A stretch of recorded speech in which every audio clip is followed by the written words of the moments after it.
RM, paano mo malalaman kapag wild na yung black dog? One of the clues is meron kang sobrang taas na emotion, yung thoughts mo nagdidilim about somebody, Right. pero pag tinanong ka ng hukuman o yung kaibigan mo o yung third party na kaibigan nyo, ano pruweba mo? Solid ba? Wala ka mapakita. Wala talaga. Okay? But you feel it. May isang story, may isang girl, magsyota sila, no? Boyfriend, girlfriend. Si lalaki, pumunta ata sa pastor. Sabi niya, pastor, wala akong ginagawa, promise. Talagang kahit na i-cut open mo ko, wala akong ginagawa talaga sa girlfriend ko. Kasi nga, he's not flirting around. Pero yung girlfriend niya, talagang feeling niya talaga, meron. Yung office mate mong babae, geta.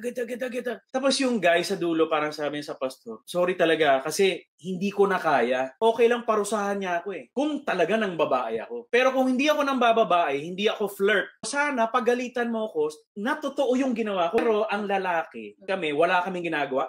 Akusahan mo kaming gano'n? Wala. No man will live with a woman. Naaakusahan mo kami na hindi namin ginagawa yung inaakusahan. Naku, sabi ko. Very painful for them. Sobra. So naghiwalay yung dalawa. Ang sabi nung isang taga-church na babae, problem ng communication. No, it's not communication. Ang problema yung black dog ni babae. In all our years of seeing couples na nag-aaway, kahit mag-communicate kayo, as long as wild yung black dog mo, there is nothing you can do. Basta wild yung black dog mo na inaakusahan mo yung tao, mataas yung emotions mo, walang proof, walang pruweba, kahit mag-communicate kayo, masisira pa rin kayo. So yung couple na yon naghiwalay. The girl does not want to look at her side of the problem.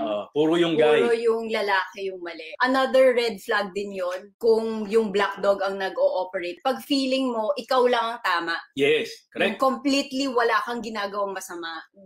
Maybe you need to ask somebody na third party para talagang i-assess. Baka meron ka ding mali somewhere. The way to look at your black dog is involve a third party na hindi siya part ng away nyo, cool na cool siya. Yun yung makakakita eh.